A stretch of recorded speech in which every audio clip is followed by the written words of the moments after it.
y soy la presidenta de la SABE, que es la Sociedad Argentina de Vacunología y Epidemiología. André, presentate, adelante.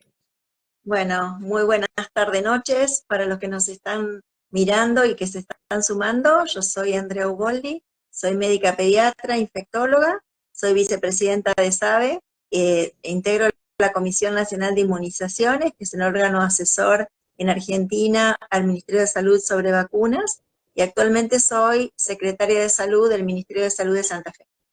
O sea que, ella no lo va a decir, pero lo digo yo, una capa total, y de Argentina es una de las personas que más sabe sobre muchos temas, pero sobre dengue en particular. Por eso yo le pedí a André que hiciéramos este vivo juntas, eh, porque es impresionante la cantidad de mensajes que llegan, que se me hace imposible responder uno por uno, porque, digamos, hay que trabajar en el medio, ver pacientes, seguir con nuestro trabajo, digamos, remunerado.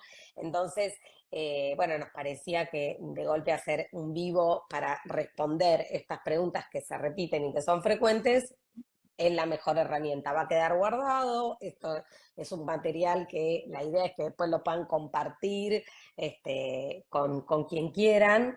Y bueno, si te parece empezamos, y yo empezaría, digamos, por el principio, diciendo qué es el dengue y cómo se transmite, ¿no? Bueno, para empezar, el dengue es una infección viral que en realidad uno dice el dengue, pero que las características del virus hacen que uno tenga que pensar que son 4 enfermedades diferentes, porque el virus tiene variedades, que en realidad se llaman serotipos, que se los denominan con números por ahora 1, 2, 3 y 4. Con lo cual, lo primero que uno ya puede decir aquí es que no hay una única enfermedad y una única vez, que sí es verdad que uno puede tener de esa variedad, de ese estereotipo, la infección una única vez, pero que uno puede repetir el dengue varias veces en su vida porque hay distintas variedades o serotipos de virus. Y te Y la corto un otra, minuto, perdón. sí, Entonces, tenemos dengue 1, 2, 3 y 4, ¿no? Que ya voy spoileando, que en Argentina tenemos sobre todo 1 y 2. exacto. Quiere decir que si yo tengo dengue por dengue 1, que aclaro, en la mayoría de los casos no voy a saber si tuve dengue 1 o dengue 2, voy a saber que tuve dengue, pero que en Argentina en general es 1 o 2. Si yo tuve dengue por dengue 1, no puedo volver a tener dengue por dengue 1, puedo tener por otro serotipo de dengue. ¿Bien? Exacto. Es Bien. decir, que uno tiene esta enfermedad con esa variedad de dengue, de virus dengue, con ese serotipo de virus dengue técnicamente, una única vez en la vida, y diríamos que en general uno no lo puede volver a repetir. Hay una instancia que podría ser aquellas personas que se trasplantan, en donde uno les borra la memoria de lo que han tenido para todas las enfermedades, entonces esa circunstancia podría llegar a ser.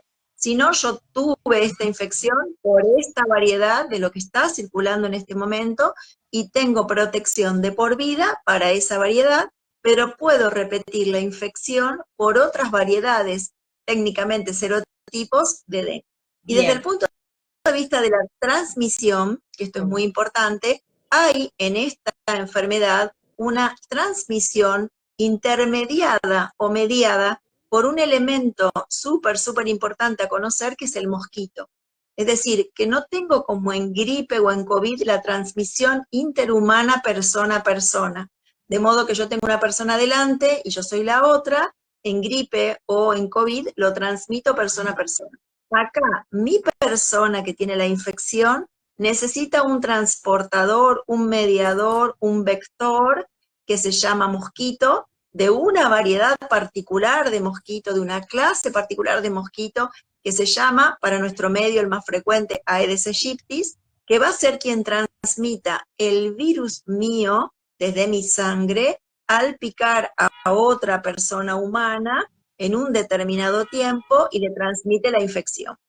La circunstancia de transmisión interhumana, podríamos decir, es exclusivamente a través de la transmisión vertical, a través de la mamá o persona gestante embarazada, que puede transmitir a su bebé, que sería el recién nacido, en una circunstancia casi excepcional, pero que sí se comienza a evidenciar cuando los brotes son importantes y en este caso en Argentina algunos casos aislados ocurren. Sin embargo, la forma principal de transmisión es esta.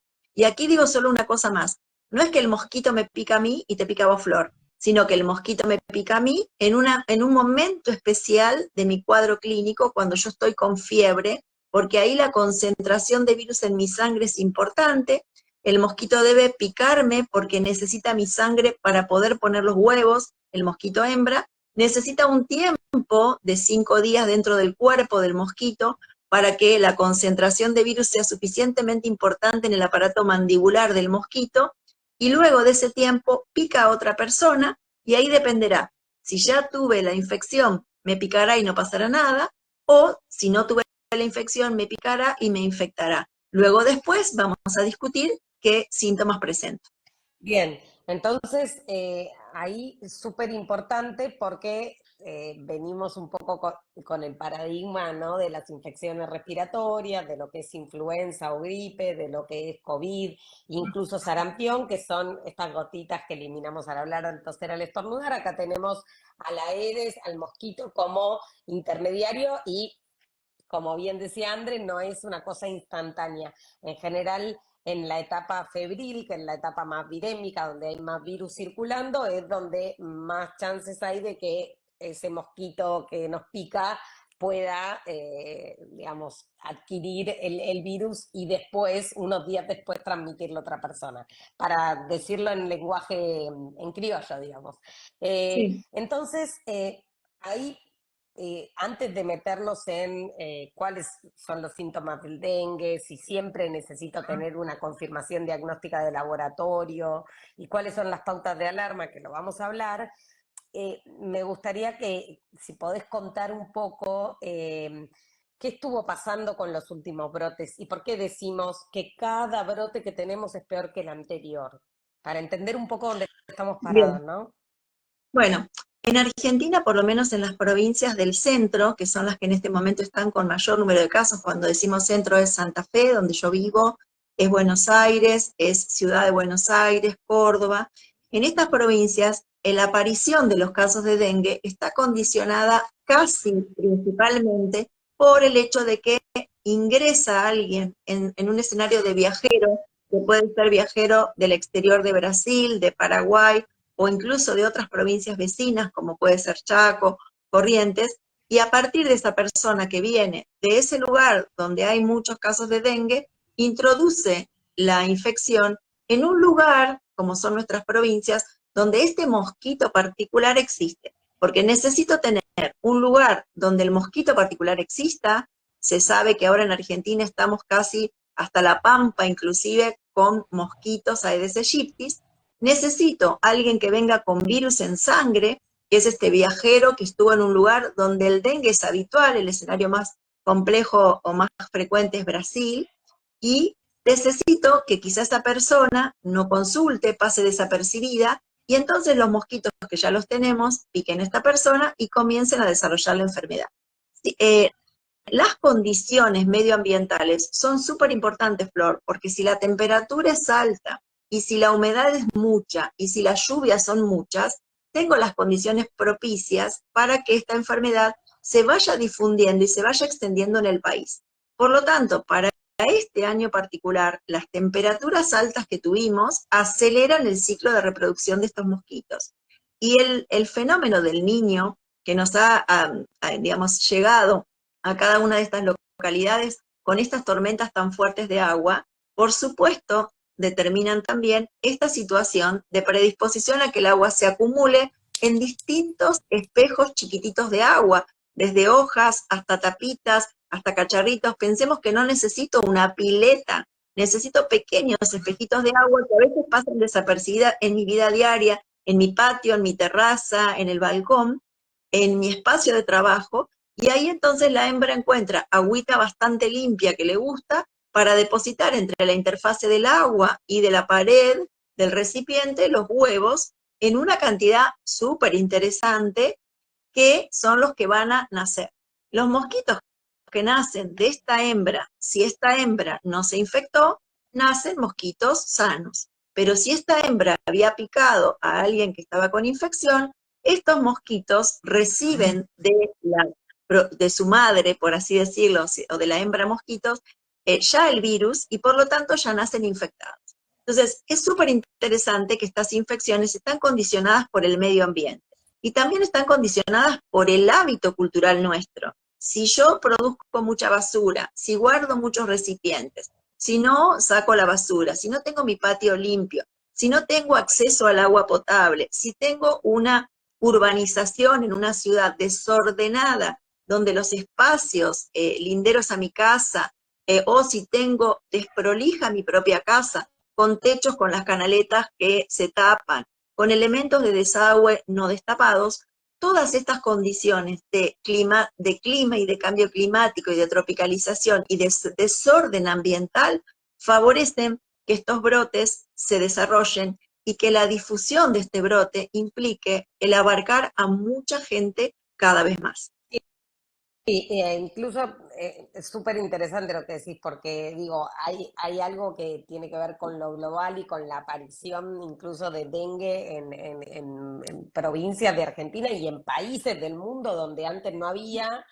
Exacto, Y digo, es un tema como súper profundo de, bueno, hacia dónde vamos y cómo esto puede ser cada vez peor en ese sentido, exacto. por el La cambio clave, digo, climático. cambio climático y también esta situación particular de tropicalización a la Sí. que Argentina está yendo, que también antes quizá tener un aire acondicionado o un ventilador de techo era inusual y ahora nuestros veranos son muy calientes. Nosotros pasamos la semana pasada en Santa Fe 55 grados de sensación térmica. Son temperaturas difíciles de pensar y para los que nuestro cuerpo y nuestro hábitat no está preparado porque uno no estaba acostumbrado a estas temperaturas, y estoy hablando de Santa Fe ciudad, no estoy hablando de Jujuy o Salta o el norte. Entonces, estos cambios climáticos también están favoreciendo velocidad de reproducción y estas situaciones climatológicas favorecen estas enfermedades tropicales, Ay, encefalitis no sé equina, si una enfermedad que no teníamos, también se presenta. hay un punto donde también tenemos inviernos más cálidos y donde vimos, por ejemplo, que no hubo interrupción de circulación de Aedes en algunos lugares, incluso durante el invierno, que uno cuando veía las curvas veía como que en algún momento se achataban completamente y vimos que en algunos lugares no hubo interrupción y esas son cosas que hay que tener en cuenta y que preocupan. Vamos a dejar todo lo que es la parte de la prevención para el final y quiero hablar Bien, ahora de, dada esta situación epidemiológica que nosotros venimos diciendo, cada uno de los brotes viene siendo peor en cuanto a que tiene una mayor carga de enfermedad, un mayor número de casos. Sabemos que la mayor, digamos, carga de enfermedad está en los adultos jóvenes, entre los 20 y los 60 años, pero también sabemos que la mortalidad es mayor en los adultos mayores, como pasa en la mayoría de las enfermedades. Ahora, eh, si a pesar de las medidas de prevención que vamos a hablar después, en esta situación epidemiológica, yo voy a hacer una afirmación y vos me podés contradecir tranquilamente porque nos podemos equivocar también. En esta situación sí, epidemiológica, si una persona tiene fiebre, asociada a dolor de cuerpo, dolor muscular, dolor de cabeza, dolor abdominal, hay que pensar en dengue hasta que se demuestre lo contrario. Si tuviera síntomas respiratorios, yo puedo pensar más en un virus respiratorio o en COVID, pero hoy por hoy, fiebre alta, puede haber dengue sin fiebre, pero digamos, es uno de los síntomas cardinales asociado con dolor de cabeza, dolor de cuerpo. Tengo que sospechar dengue. Después puede que no sea, pero tengo que pensar en dengue. No sé qué pensás, André, pero ahí lo que digo es, eh, vamos a hablar que hay diferentes métodos diagnósticos para saber de certeza, tengo dengue, no tengo dengue, pero que lo importante, más allá de tener el diagnóstico de certeza, que a veces en algunos lugares no hay reactivos, no se puede acceder, es tener en cuenta cuáles son las medidas de sostén, ya que no tenemos un antiviral, no tenemos un antiviral Exacto. antidengue para dar, como tenemos un antibiótico cuando hay una infección producida por una bacteria. Entonces, es importante que si sospechamos dengue, empecemos a hacer como profesionales de la salud el seguimiento de ese paciente que tenemos sospecha de dengue y darle las pautas de alarma también para que contacte rápidamente el sistema de salud, ¿no? Sí, súper importante lo que vos decís, esta sospecha de decir, en este contexto de brote, que uno define brote por un número inusual de casos que estamos viendo, diferentes a los que habitualmente veníamos teniendo, por eso es un brote, nosotros tenemos que pensar que el primer diagnóstico con esta sintomatología es dengue. Ahí yo quiero decir que también dependiendo de mis características particulares, hay un grupo poblacional que yo tendría que recomendar que consulte más precozmente que otro. Digo, si yo estoy embarazada en este contexto, necesito que con fiebre, seguramente puede ser dengue, pero que esta mujer embarazada consulte, porque para la embarazada la fiebre puede ser dengue, pero pueden ser otras enfermedades. Si yo tengo un niño pequeño, menor de 1 año, y tiene fiebre, seguramente puede ser dengue, pero necesito consultar para que lo revisen, porque puede ser dengue, pero pueden ser otras enfermedades. Si tengo un adulto mayor de 70 años, te diría, y sobre todo si tiene muchos problemas de salud, puedo decir que seguramente tiene dengue, pero que necesito saber si no está teniendo otras enfermedades. En el resto de la población que tenga algún problema de salud serio, lo mismo. Luego el resto de la población, nuestro consejo es, si soy una persona sana y me siento bien, puedo postergar la consulta de urgencia, pero en algún momento tengo que tener algún vínculo con el sistema de salud o tengo que tener una teleasistencia si tengo mi cobertura y puedo tener una teleasistencia para poder, para que alguien defina a partir de mi relato, mi historia, mis antecedentes, qué medicación tomo, qué estado de salud tengo, si vivo solo, si tengo acceso a un hospital cercano o no, cómo va a ser mi seguimiento. Pero quiero marcar esto porque sé que en las guardias hay mucha gente que está yendo. Yo no necesito correr, necesito sí ceder la temperatura y saber con qué bajar la temperatura, que por ahora el único antitérmico es el paracetamol, bañarme y mojarme, porque sobre todo hoy está más fresco, pero ayer hacía mucho calor y entonces la temperatura no va a bajar, pero sí necesito tener un contacto con el sistema de salud. ¿Por qué? Porque necesito que alguien me mire, porque probablemente algunas cosas se me escapan, como por ejemplo que tengo pocas ganas de tomar agua y tengo la boca pastosa, o que a lo mejor me duele un poco la panza. Entonces necesito en alguna instancia llegarme al sistema de salud. El primer día que yo tengo sintomatología, que este dengue empieza de golpe, yo estuve bárbara hasta hace un rato y ahora me siento mal, me levanto de dormir la siesta o me levanto a la mañana con fiebre, es esperable que mis análisis de sangre estén absolutamente normales. Entonces tampoco hay una urgencia en que me pidan el primer día que me ven los análisis. Uno puede ir a la consulta, me pueden revisar y me pueden programar para dentro de 48 horas un análisis. ¿Por qué marco esto? Porque si el primer día mis glóbulos blancos están normales, va a ser difícil que yo asevere tan fuertemente que tengo dengue y quizá tenga que repetirlos. Entonces, no es verdad que yo necesite el primer día un laboratorio. Sí es verdad que necesito un contacto con el sistema de salud que será más precoz o más tardío de acuerdo a mi edad, mi condición de salud y mis condiciones de enfermedades previas. Entonces, súper importante esto, porque me parece que si no, la gente desespera, todos quieren un laboratorio el primer día, y uno después empieza a tener gente que le han pinchado 3 días seguidos hasta encontrar los glóbulos blancos bajos y las plaquetas bajas. Eh, André, un tema para por ahí aclarar es que estamos hablando de estos cuadros cuando hay síntomas, pero en un 70% de los casos más o menos el dengue es asintomático u oligosintomático, ¿no? Por ahí es ese dolor de cabeza, ese cansancio, me duele el cuerpo, debo haber dormido mal, ¿no? Cosas que por ahí uno subestima porque por ahí el mismo sistema inmune se encarga de controlar la situación, ¿no? Y no pasa a mayores.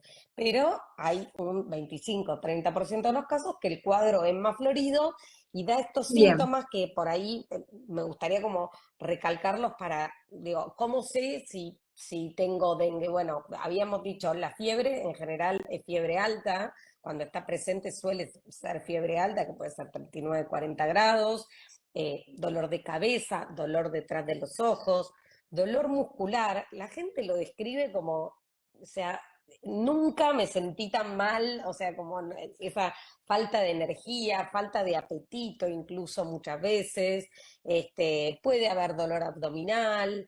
Estoy hablando en adultos, pero muchas veces en niños, como vos decías, siempre el desafío del diagnóstico diferencial, porque puede haber irritabilidad o al contrario, ¿no? Que estén como demasiado tranquilitos, no sé si, digo, para ir agregando cosas que pueden hacernos pensar en sí. dengue. Sí, en adultos coincido con vos que cómo uno se siente depende también de las características personales. Hay gente que levanta fiebre muy alta y hay gente que no levanta fiebre alta. El sabor característico o el cambio en el sabor en la boca es descrito por las personas cuando uno les pregunta como un sabor distinto.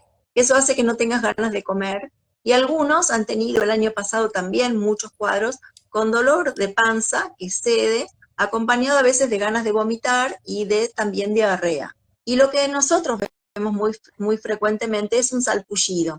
En general es más frecuente que este salpullido, esta erupción, esta picazón o este color rojo que aparece sea casi cuando termina la fiebre, pero algunos lo tienen de entrada y se asustan porque debutan con este salpullido. Y como vos bien decís, no hay una única manera de presentación de dengue.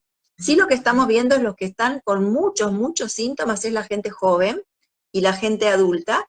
No estamos viendo que los niños chiquititos tengan tanta sintomatología, porque incluso creo que los niños tienen fiebre y algunos los ves corriendo, y esto nos está pasando, mientras que el papá que tiene dengue o la mamá que tiene dengue lo vemos acostado y con muchas manifestaciones. Entonces, no hay un único modo. Y también déjame decir que más allá de que esto es lo clínico habitual, hay formas de presentación donde el dengue compromete el hígado y uno puede hacer una hepatitis por dengue, puede comprometer el sistema nervioso y hacer un compromiso del sistema nervioso con estar más dormido, más mareado y se tiene que internar, con un compromiso quizá general, con mucha afectación general.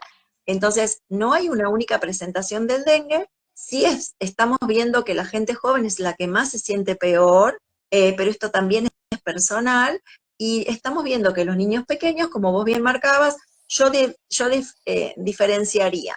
En los más chiquititos o en los bebés, estar atento a cómo succiona la teta, porque la succión marca la energía del bebé. Estar viendo cómo el bebé se comunica con su mamá, si la mirada es vivaz o la mirada es más decaída, si lo ve más dormido que lo habitual o lo ve más flancito, como que el cuerpito estuviera más blandito, o si lo ve con temperatura, por supuesto, o si lo siente más frío que lo habitual.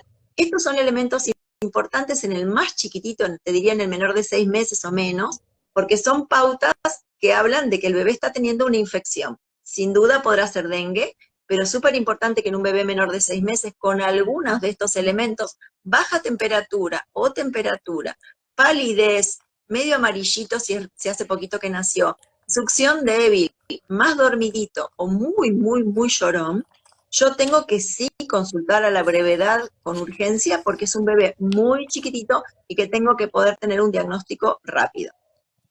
Perfecto, André. Ahí, digamos, hablando de diagnóstico, no nos vamos a explayar porque no lo queremos hacer súper largo.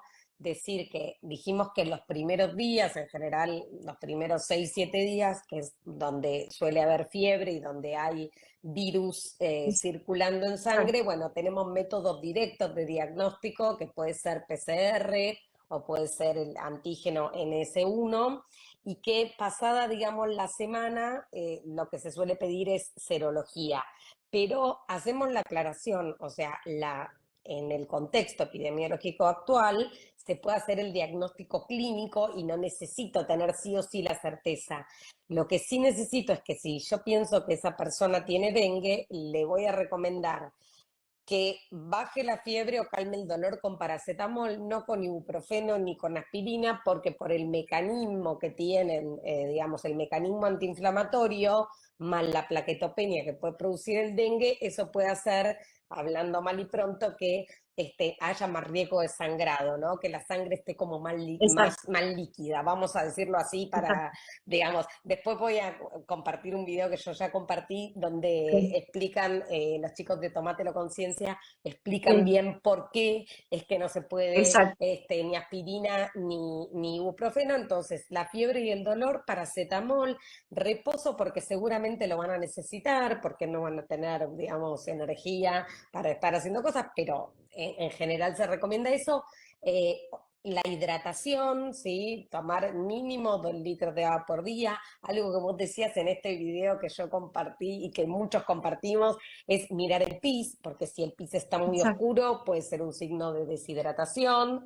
Eh, ¿Qué más? Que me estoy... Ujú. Miramos la lengua porque la lengua tiene que estar mojada habitualmente y si la lengua está seca o tengo la sensación de garganta seca, también estoy quedándome corto de líquidos. Y digo, y esto que también yo digo, de cómo me siento cuando me levanto y me acuesto, porque si estoy un poco mareado y quizá cuando me levanto me mareo y me caigo, está marcando que quizá también estoy corto de líquido o que estoy un poquito más complicado de lo que pienso. Solo Sí.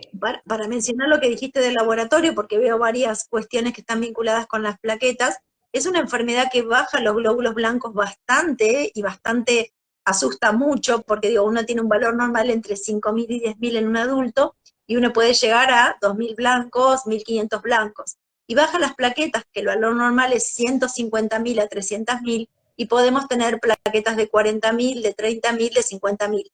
Durante el periodo de fiebre, que también quiero recordar que la fiebre es un mecanismo de defensa del cuerpo, no la tengo que abolir porque mi cuerpo se defiende de los virus o de las bacterias con fiebre y quizá la puedo bajar para sentirme mejor, pero no importa que yo siga febril. Es muy importante que estos blancos y estas plaquetas pueden oscilar y bajar y que también depende si me lo hice en un lugar y cambio a otro lugar, puede haber un valor discordante, esto también hay que saberlo. Si miro los glóbulos blancos y las plaquetas a que si es automatizado el método por el cual el laboratorio lo hizo, es importante que en ese periodo febril, si tomo líquido, me siento dolorida, pero puedo tomar líquido y no tengo nada raro, el periodo más difícil que yo necesito controlar o el más peligroso no es en el momento febril, sino que es específicamente en el momento cuando baja la fiebre, que ese es en ese momento cuando la fiebre dejó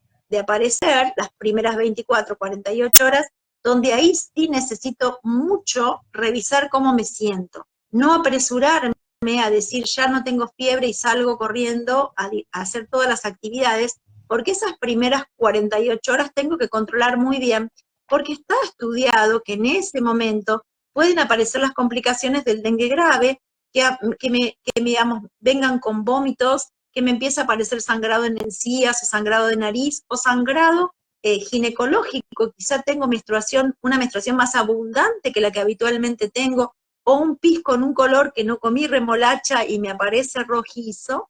Entonces digo, ese momento es súper importante estar atentos a mi panza, cómo tomo los líquidos o no, si vomito, si tengo algún signo de sangrado o manchitas rojas que se llaman petequias en lugares diferentes del cuerpo que no tenía, o hematomas importantes en el cuerpo, y si me siento lúcido o me siento abombado, como que me siento mareado.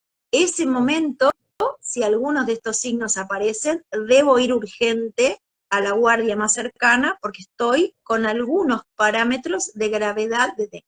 Bien, ahí repetimos porque apareció la pregunta, el 70% de los casos son asintomáticos, estamos hablando del 30% que sí presentan síntomas. Exacto. André, una pregunta y nos metemos de lleno en la prevención. Uh -huh. ¿Qué pasa cuando una persona persona tiene dengue por segunda vez? O sea, ya aclaramos que tenemos, para los que se sumaron más tarde, hacemos un resumen. Sí, Hay 4 serotipos de dengue, 1, 2, 3 y 4. En Argentina tenemos el 1 y el 2, prácticamente del 3 es menos del 1%. Y cuando uno se infecta, genera inmunidad, o sea, nuestro sistema inmune genera inmunidad específica contra ese serotipo. ¿Qué pasa cuando tenemos por segunda vez? Porque también hay como un pánico generalizado de tengo dengue por segunda vez y me muero. Entonces quiero que aclaremos un poco este punto. bien. El punto número uno es que yo puedo tener un dengue grave de entrada. Hay factores predictivos que me llevan a pensar en gravedad, pero hay factores propios de cada persona que pueden hacer que yo debute con un dengue grave. Esto que dije, un compromiso hepático o un compromiso abdominal importante que me lleve de entrada a la internación, aunque sea una persona sana. Por eso insistimos en consultar, algunos más rápido y otros, pero que en algún momento tengamos contacto con el sistema de salud. Lo que se sabe es que si yo tuve dengue por primera vez, como vos bien decías, voy a quedar con defensas para toda la vida con esa variedad o serotipo de dengue. Y que cuando yo tengo dengue por otra segunda vez, voy a poder tener unos anticuerpos prestados que tuve para todas las otras variedades de dengue, es decir, tuve dengue 1, porque está circulando el dengue 1, no necesariamente porque me hagan un análisis, desarrollo anticuerpos para ese dengue para la vida. Y luego tengo otros anticuerpos prestados para las otras variedades de dengue que se mantienen entre 3 y 6 meses posteriores al dengue. Así que vamos aquí con un concepto que es raro que alguien tenga a los 3 meses de haber tenido dengue, nuevamente dengue o a los 6 meses. Lo que se sabe es que cuando uno tiene otro serotipo o otra variedad de dengue, nuestro cuerpo no puede bloquear ese nuevo virus que entró como bloquea el virus inicial que tuvo. Es decir, si yo tuve uno y vuelvo y me pica un mosquito infectado por dengue 1, mi cuerpo bloquea y elimina el dengue 1 diciéndole, ya te tuve, no te quiero más. Ahora, si aparece un dengue 2, mi cuerpo se encuentra con ese virus o las defensas que yo tengo, pero no es suficientemente capaz de bloquear ese segundo virus que entra, distinto al que tuve antes, y esos anticuerpos míos hacen como una mezcla con el virus, generando en cambio de un bloqueo, te quiero sacar, un permiso diciendo, venite, venite, que te ayudamos a entrar. Entonces, está descrito que en algunas circunstancias ese aumento de la permeabilidad o del ingreso de este virus mediado por mis propios anticuerpos pudiera ocasionar, repito, pudiera ocasionar un dengue grave, pero no es 100% que si me pesco dengue por segunda vez, moriré. Por eso, por eso está bueno aclararlo para, digamos, porque cuando entramos en pánico ya no podemos pensar.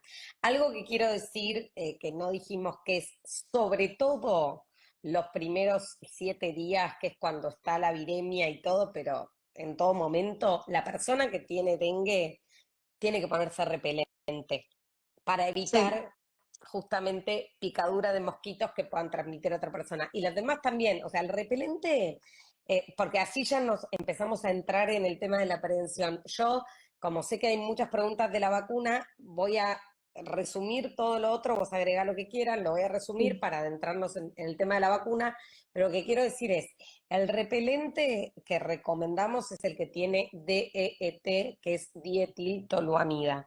Hay diferentes concentraciones y las concentraciones lo que me van a determinar es cuánto tiempo me dura, es decir, cada cuánto exacto. tengo que reponerlo, ¿sí?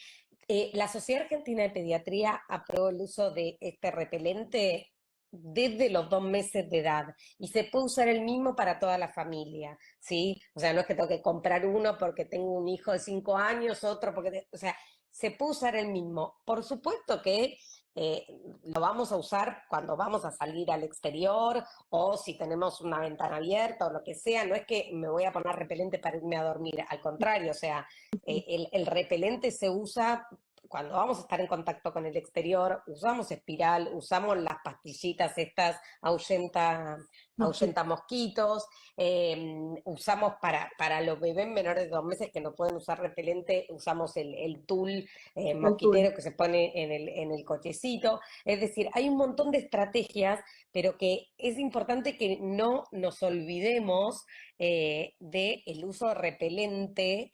Sí, cuando los chicos van al colegio, les ponemos repelente ahora que por ahí todavía hace Exacto. calor y van con shortcito, les ponemos repelente y les mandamos en la mochila. Si van jornada completa, hay que mandarles repelente en la mochila para que se repongan. En las escuelas están igual concientizando bastante sobre esto, pero esto es fundamental porque si no, digamos, si yo le pongo a las 8 de la mañana, por ahí a las 3 de la tarde ya ese repelente que le puse no sirve. Entonces, fundamental el uso de repelente, fundamental el uso de mosquiteros en las ventanas para evitar justamente que entren los mosquitos, los tules mosquiteros. ¿Y qué pasa con la citronela, André?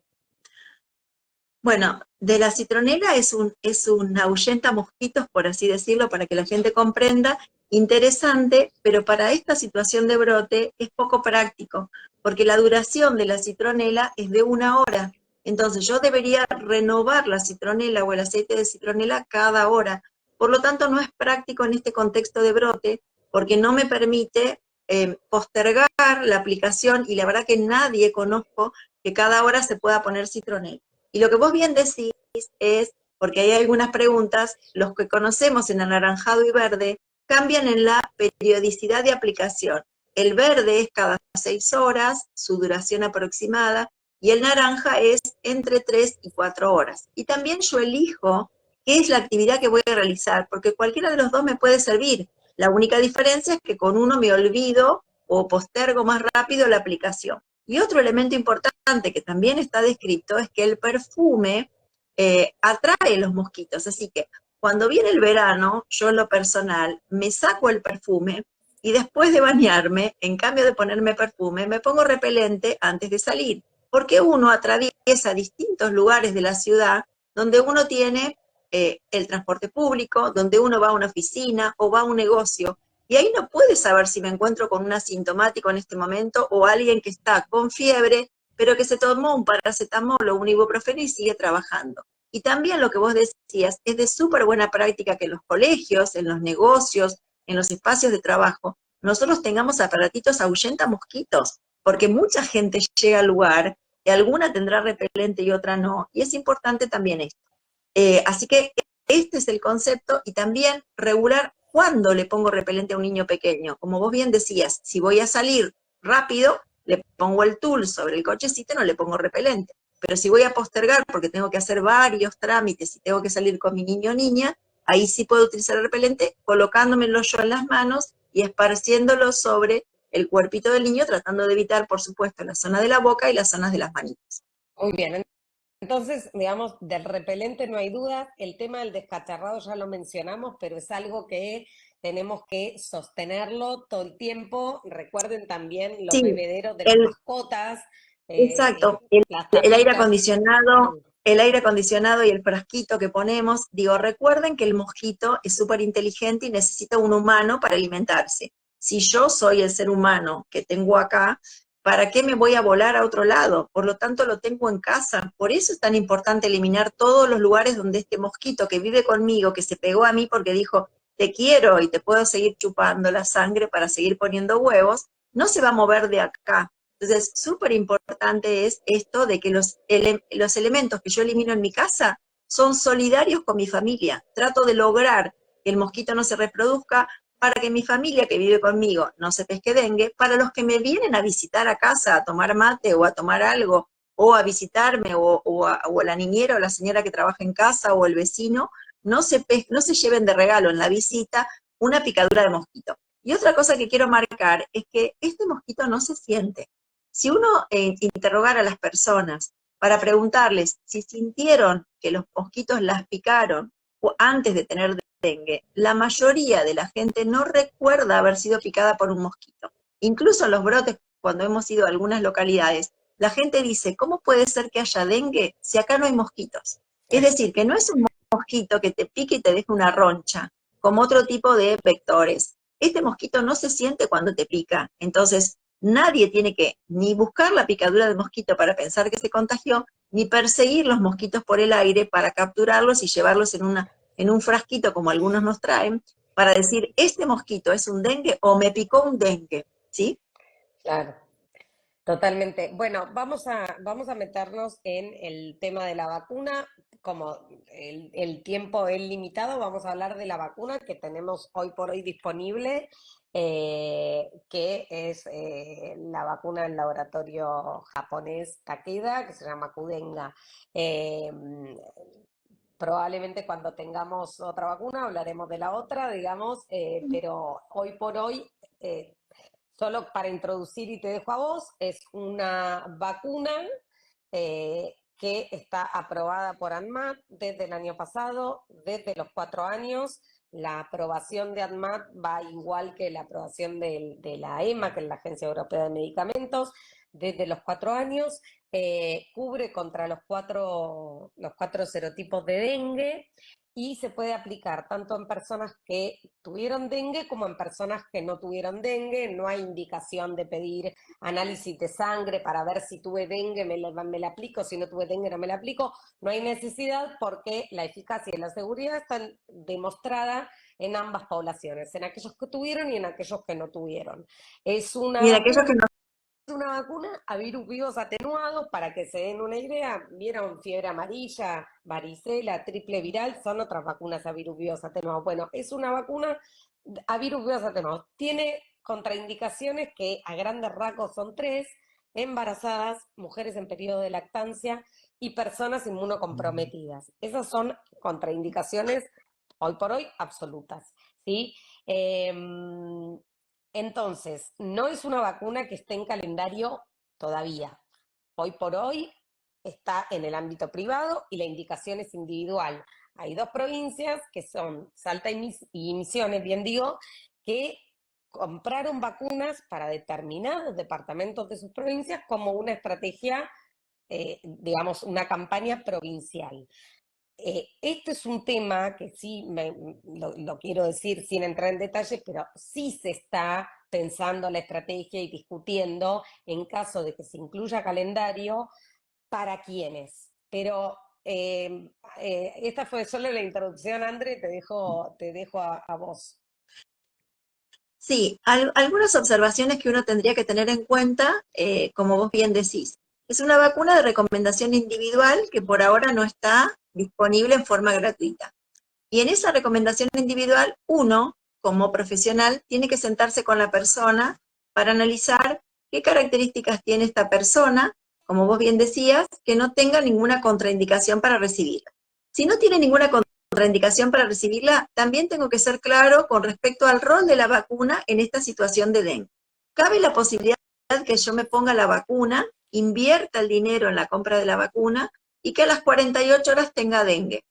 Eso no significa que la vacuna falló, significa que cuando yo me apliqué la vacuna, ya venía incubando el dengue, porque estoy en un lugar donde hay mucho dengue, y porque la incubación de dengue es de aproximadamente una semana. ¿Puede esta vacuna lastimarme? La respuesta es no. ¿Tiene esta vacuna un efecto protector para esta infección de dengue? La respuesta es probablemente no, porque hace muy poquito que me la coloqué y la vacuna no tuvo tiempo de desarrollar defensas para dengue. ¿Me falló la vacuna? La respuesta es no. Cabe la posibilidad de que yo me ponga la vacuna y que aproximadamente al mes de haberme puesto la vacuna, primera dosis, tenga dengue. ¿Esta vacuna me puede hacer mal? La respuesta es no. ¿Esta vacuna me puede ayudar quizá a que me vaya mejor en el dengue? Probablemente diríamos que sí, porque 15 días de tiempo necesito para producir defensas y ya llevo un mes de aplicado la vacuna. Entonces, probablemente esta vacuna me ayude a que las defensas funcionen. Cabe la posibilidad que me ponga la vacuna y no tenga dengue. ¿Tengo certeza de no tener dengue? La respuesta es no, porque probablemente puedo tener dengue asintomático. Los estudios hasta ahora existen en la formulación o en la posología recomendada de 2 dosis separadas por 3 meses. Por eso uno tiene que explicar esto, porque yo no puedo convencer a la gente diciéndole que con una única dosis le va a alcanzar en este brote. Tengo que darle este escenario de lo que puede pasar con la vacuna. Y luego tengo que recomendarle que para completar la pauta vacunal tengo que poder recibir la segunda dosis, que es a 3 meses de la primera. ¿No la puedo poner antes porque estoy angustiado? No, porque está estudiada que tengo que separar la primera de la segunda para que después la duración de los anticuerpos a lo largo del tiempo, hasta ahora 4.5 años, más adelante serán más años, me alcance. ¿Qué pasa si en el medio tengo dengue? Si en el medio tengo dengue, tendré que esperar un poquito más de tiempo probablemente para recibir la segunda, pero no es que si yo tuve primera dosis y tengo dengue, ya me ahorro la segunda dosis. No hay ningún estudio que diga que yo tuve dengue tuve la vacuna primera dosis, tengo dengue después y ya quedo protegido. ¿Qué fue como funcionó, si todos se recuerdan, COVID? Yo, a pesar de tener COVID en el medio, debía completar la pauta vacunal. Esta vacuna tiene muchos estudios en los chicos, porque fue formulada y estudiada sobre todo en niños y niñas entre 4 y 16 años. Tiene estudios de comparación entre los adolescentes entre 17 y 60, comparando los valores de respuesta por estudios que se llaman como puentes, es decir, que vinculan que no me vaya peor en este grupo que lo que fue en el grupo de jóvenes, y no tiene, por ahora, según el prospecto de la vacuna, estudios de eficacia y seguridad por encima de los 60. ¿Qué uno dice por encima de los 60? La población que tiene 60 años o más, en general, tiene más factores de riesgo. Entonces ahí uno se tiene que sentar para ver, a ver, ¿qué medicación está tomando? ¿Qué enfermedad tiene usted? ¿Cómo se siente habitualmente? Para estar seguro que cuando yo le indique en un adulto mayor, he hecho un buen interrogatorio profundo, que siempre tengo que hacerlo, pero que cuando la gente es más grande es más frecuente que tenga algunos otros problemas de salud. Y si ahí tengo dudas, tengo que consultar quizás a su especialista, porque a lo mejor la persona me dice, yo tomo determinada droga porque tengo una enfermedad reumatológica.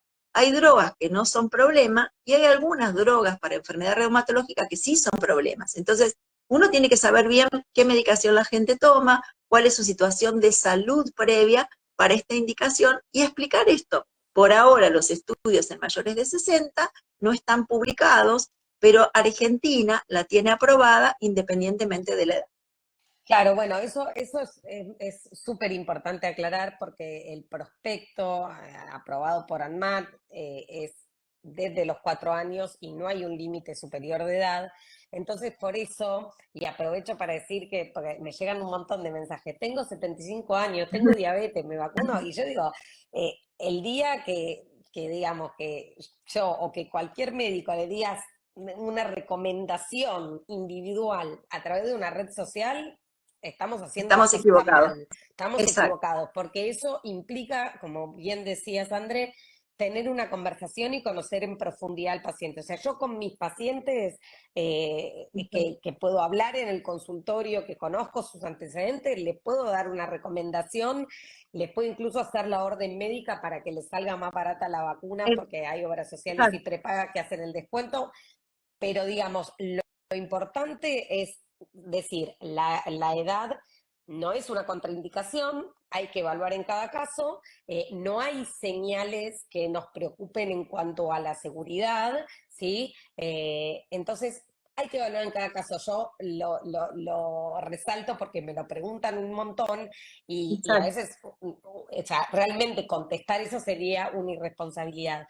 Después, decir también, y esto lo quiero dejar, pero recontra claro, que es que la evidencia científica en cuanto a la eficacia y la seguridad de la vacuna está y existe. O sea, Exacto. no es que no se sabe, no es que no hay evidencia. No, Digo para poner, digamos, en claro esto, la evidencia científica está, ¿sí? Esto, digamos, es simplemente buscar, hasta, digo, hasta googleando sí, se encuentra, sí, ¿no? Digamos, exacto. los estudios, hay más de 19 estudios que avalan el uso de esta vacuna, hay evidencia científica que la avala. Después, obviamente, esta es una vacuna que no está en calendario, no es gratuita, tampoco es obligatoria, pero digo, brindar tranquilidad para aquellos que sean afortunados y tengan la posibilidad de poder aplicársela, Exacto. que está toda la evidencia científica que respalda su uso. De eso no hay duda, lo quiero dejar súper, súper claro. Yo ahí quiero comentar que hay un audio que está circulando que dice que si uno se vacunara en el medio de un brote, al haberse vacunado y luego pescarse dengue, te va a ir peor. Eso no está demostrado en ningún estudio de la vacuna, en el sentido de que porque yo me vacune y luego me pesque dengue, me va a ir mal. Sino que como yo expliqué, de acuerdo al tiempo que me apliqué la vacuna y de acuerdo al tiempo que desarrollé dengue, podrán ser distintos escenarios, pero de ninguna manera hay evidencia, hay estudios, hay demostración que yo, por haberme vacunado y luego pescarme dengue, voy a tener una evolución peor. Y sí es importante que independientemente que yo me vacune, los cuidados del repelente, los cuidados del descacharrado, los cuidados de la consulta oportuna, tengo que seguir manteniéndolo. Yo no puedo pensar que porque me puse la vacuna soy súper poderosa No, y que por lo tanto no tengo que consultar porque tengo fiebre. Y que soy súper poderosa y que ya no hace falta ponerme repelente. Y que soy súper poderosa y que nada me va a pasar. Las vacunas y tienen un nivel de protección que está relacionado con la gravedad de la infección. Son bien, bien potentes, 90% más para las formas graves y son menos potentes para padecer la infección. Y el objetivo fundamental de esta vacuna, sobre todo, es hacia las formas graves. Entonces, no es verdad que falla la vacuna cuando yo desarrollo dengue, sino que tengo que tener claro, y esto tenemos que explicarlo cuando uno se sienta delante del paciente, cuál es el nivel de protección que da la vacuna, para que la gente no diga, me vendieron la vacuna vencida, me puse la vacuna mal, en cambio de subcutánea me la pusieron intramuscular y la voy a tener que repetir. Todo lo que por ahí uno escucha diariamente que no es verdad. bueno, y entonces para terminar y resumir, el esquema es siempre de 2 dosis. Si Por tuve ahora, Flor, dengue, eh, por ahora, Flor, lo que sabemos es esto, ¿no? Que necesitamos 2 dosis de pauta vacunal y ojalá más adelante, como ocurrió con vacuna de VPH, quizá podamos tener alguna evidencia para decir que a lo mejor a futuro una única dosis alcanza. Al por día eso, de hoy, al, nosotros no tenemos al eso. El día de hoy son 2 dosis separadas con un intervalo mínimo de 3 meses. Si tuve dengue, tengo que esperar al menos 3 meses para iniciar el esquema de vacunación. Si tengo Exacto. dengue en el medio de las 2 dosis, tengo que esperar al menos 3 a 6 meses para darme esa segunda dosis. Pero Obviamente, recuerden que, tengo que darme, pero tengo que darme la segunda dosis, pero Flor. tengo que No es darme que, siempre, no es que siempre. el dengue que tengo funciona como protección para Bueno, todas las por variedades. eso, ¿Mm? siempre son 2 dosis, aunque en el medio tenga dengue. Lo único que por ahí voy a hacer es tener que esperar ese tiempo para darme la Exacto. segunda. Recuerden que como todas las vacunas, no es que me la aplico y ya soy súper poderosa, sino que el sistema inmune requiere de hacer este trabajo para generar los anticuerpos. Eh, bueno, yo creo que hemos contestado la mayoría de las dudas más frecuentes que suelen haber. Digamos, vamos a tener novedades y en todo caso repetiremos. Les aconsejamos que sigan a la cuenta de la SABE, que es donde nosotras estamos trabajando cotidianamente, porque ahí van a tener mucha información, no solamente sobre dengue, sino también sobre vacunas en general. Hay muchas Bien. novedades en vacunas y nosotros estamos siempre generando contenido. Y también lo que quiero decir respecto a la vacuna es, si no se la pueden dar, si no la pueden pagar o lo que sea, no se angustien porque es esto que decimos, es un proceso que requiere 2 dosis, que el sistema inmune le lleva su tiempo. Entonces, eh, el que se la puede dar, darle la tranquilidad que Exacto. tenemos el respaldo de la evidencia científica.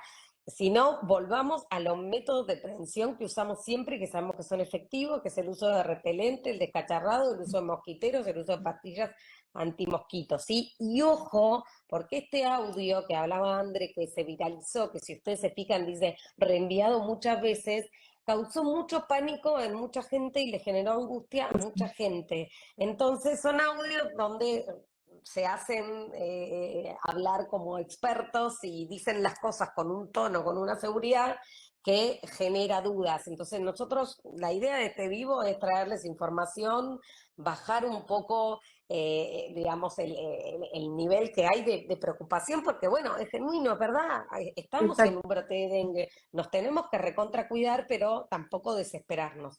Así que bueno, les agradecemos porque un montón de gente conectada, más la gente que lo va a ver después, que lo vamos a dejar guardado. Así que bueno, muchas gracias. Gracias, Sandre, porque sé que estás a full, pero